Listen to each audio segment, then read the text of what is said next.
Guys and welcome back to my channel. तो explanation को start करने से पहले please guys subscribe to my channel, like the video and share with your friends. And now let's start the explanation.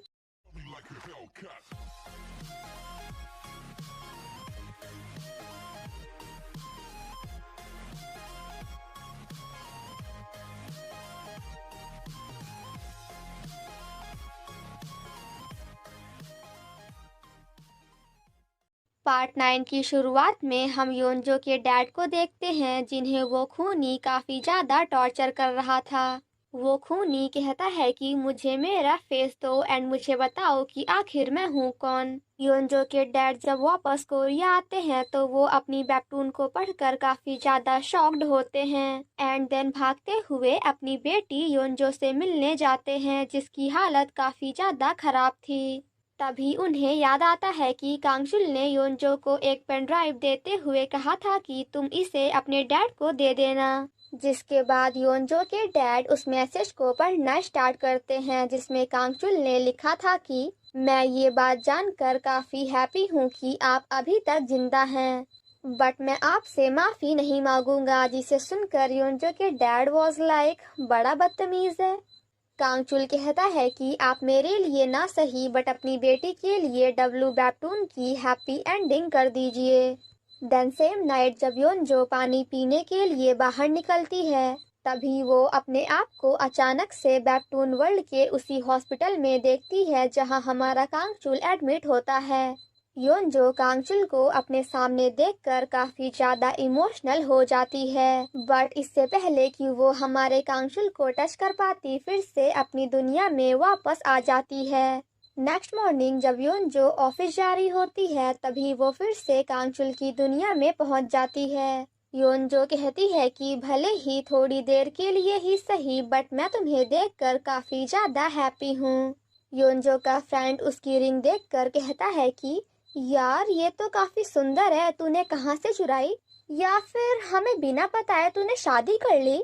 जिसे सुनकर उसके professor was like, ये और शादी हो ही नहीं सकता।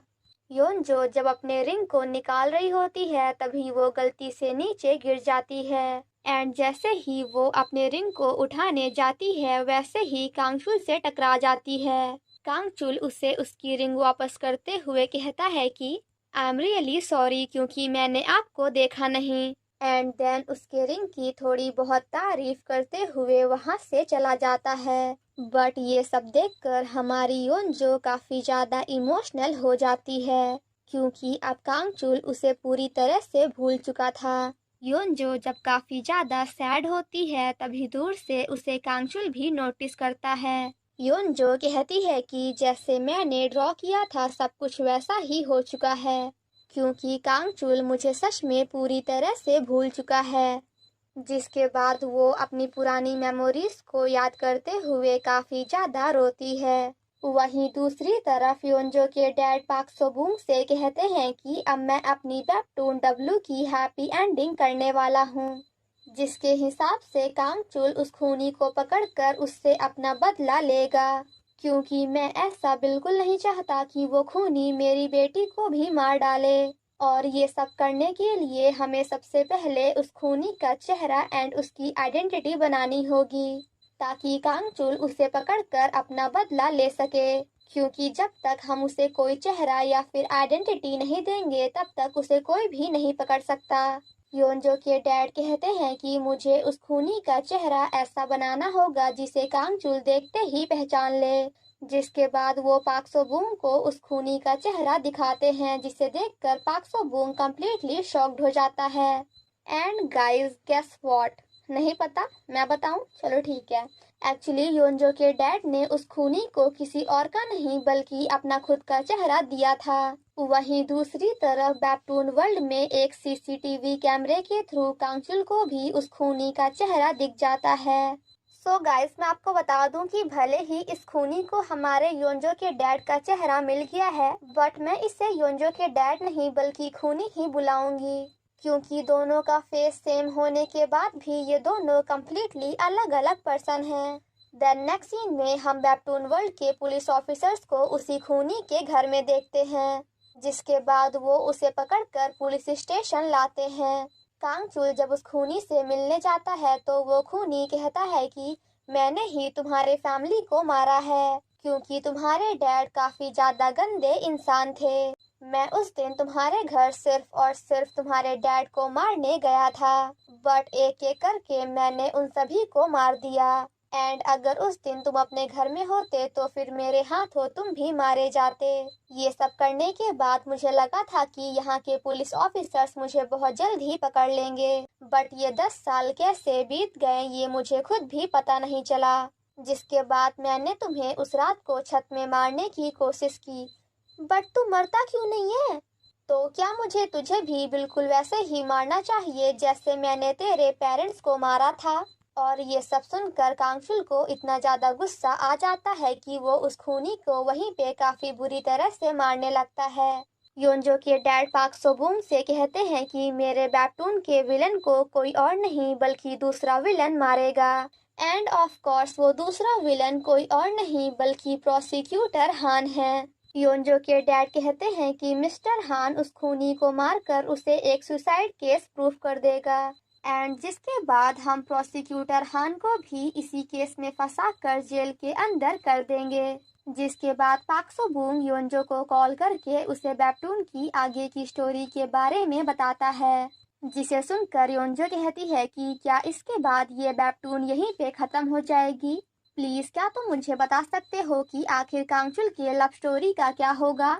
क्या कांगचुल वेबटून के एंड में सोही से शादी करने वाला है? जिसे सुनकर पाक सोबूंग कहता है कि बिल्कुल नहीं, क्योंकि मैंने एंड तुम्हारे डैड ने मिलकर डिसाइड किया है कि हम वेबटून के एंड में उन दोनों को साथ में दिखाएंगे ताकि सभी लोगों को ऐसा लगे कि अब उन दोनों की लव लाइफ भी सही है। बट इसका मतलब ये नहीं कि उन्होंने एक दूसरे से शादी कर ली या फिर वो एक दूसरे से शादी करने वाले हैं। द सेम नाइट हम योंजो को देखते हैं जो कि वेबटून डब्लू बुक से अपनी एंड कांगचुल की काफी सारी फोटोज निकाल कर अपने विंडो पे लगा रही थी क्योंकि उसके पास कांगचुल की कोई भी रियल फोटो नहीं थी। तभी वहाँ पे योंजो की मॉम आकर उससे कहती है कि अरे ये क्या कर रही हो, तुम बच्ची नहीं हो, सो प्लीज इसे निकाल दो क्योंकि ये बिल्कुल भी अच्छा नहीं लग रहा। और हाँ, अगर फोटो लगानी ही है तो फिर अपने रियल वाले बॉयफ्रेंड की लगाओ। गाइस, काश ऐसे हमारे इंडियन पेरेंट्स भी होते जो हमसे कहते अरे बेटा छुप छुप के क्या मैसेज करना, कभी घर बुलाओ। योंजो जब वेबटून को पढ़ते हुए सो रही होती है तभी उसे उसके हॉस्पिटल में इमरजेंसी अलर्ट सुनाई देता है, जिसकी आवाज सुनकर योंजो भी भागते हुए बाहर आती है। बट वो बाहर काउंसिल के बॉडीगार्ड एंड योन सोही को देखकर कंप्लीटली शॉक्ड हो जाती है। और ये सब देखकर योंजो को समझ में आ जाता है कि वो रियल वर्ल्ड में नहीं बल्कि वेबटून वर्ल्ड में है। एंड गाइस, अगर आपने ध्यान ना दिया हो तो मैं आपको बता दूं कि इस बार योंजो के साथ साथ उसके डैड की एक कॉमिक बुक भी वेबटून वर्ल्ड में आ चुकी है। सो प्लीज आप इस बात को याद रखिएगा बिकॉज आगे ड्रामा में इस बुक का काफी बड़ा रोल है। न्यूज देखने के बाद योंजो को पता चलता है कि उस खूनी ने काउंसिल के ब्रॉडकास्टिंग स्टेशन जाकर वहां के काफी सारे लोगों को शूट करके हर्ट किया है। ये सब देखकर योंजो कहती है कि जो स्टोरी मेरे डैड ने सोचा था उसमें ये सब तो बिल्कुल भी नहीं था। योंजो जब वहाँ के पेशेंट्स को देखकर काफी ज्यादा परेशान होती है तभी पीछे से कांगचुल आकर उसका हाथ पकड़ लेता है एंड देन उसे अपने साथ ले जाते हुए एक पेशेंट को चेक करने के लिए बोलता है। बट बेचारी हमारी योंजो का ध्यान पेशेंट में कम था बल्कि कांगचुल पे ज्यादा था, जिसे देखकर कांगचुल उस पे काफी ज्यादा गुस्सा करता है। कांगचुल योंजो की रिंग की ओर देखते हुए कहता है कि मुझे तुम याद हो, जिसे सुनकर हम viewers and Yeonjo was like really. But Kangchul Yeonjo से कहता है कि अरे तुम तो वही हो ना जिसकी रिंग उस दिन नीचे गिर गई थी।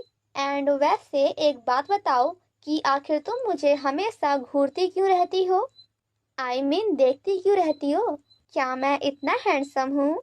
बट तभी वहाँ पे सोही आ जाती है जिसके कारण कांगचुल वहाँ से चला जाता है। वहीं दूसरी तरफ जब पाक सोबूंग घर पहुँचता है तो वो योंजो के डैड को देखकर कंप्लीटली शॉक्ड हो जाता है क्योंकि उनका फेस पूरी तरह से डिसअपियर हो गया था। पाक सोबूंग के डैड उससे कहते हैं कि पाक सोबूंग प्लीज तुम मेरी हेल्प करो क्योंकि उसने मेरा फेस मुझसे छीन लिया। बट बेचारा हमारा पाक सोबूंग तो इतना ज्यादा डरा होता है कि वो वहीं पे बेहोश हो जाता है। तभी वो खूनी लैपटॉप की हेल्प से योंजो के डैड को कंट्रोल करने की कोशिश करता है एंड देन उन्हें शांत होकर एक जगह पर बैठने के लिए कहता है। आफ्टर दैट हमें वही सीन दिखाया जाता है जहां वो खूनी कांगचुल के ब्रॉडकास्टिंग स्टेशन पहुंचकर सभी लोगों को अचानक से शूट करने लगा था एंड देन कैमरे के सामने आते हुए कांगचुल से कहता है कि मुझे पता है कि तुम मुझे पिछले 10 सालों से फाइंड कर रहे हो, इसीलिए मैं आज यहाँ पे तुम्हें अपना चेहरा दिखाने आया हूँ। वैसे तुम देख के बताओ कि आखिर मेरा फेस है कैसा, क्योंकि मुझे तो बहुत पसंद है। बट इससे पहले कि पुलिस उस खूनी तक पहुंच पाती वो खूनी बड़े आराम से वहां से चला जाता है। वहीं दूसरी तरफ योंजो अपने डैड का फेस उस खूनी के पास देखकर कम्प्लीटली शॉक्ड हो जाती है। और इसी के साथ हमारा पार्ट 9 यहीं पे खत्म हो जाता है। Thank you so much guys for watching my explanation. Stay safe and healthy. Bye bye.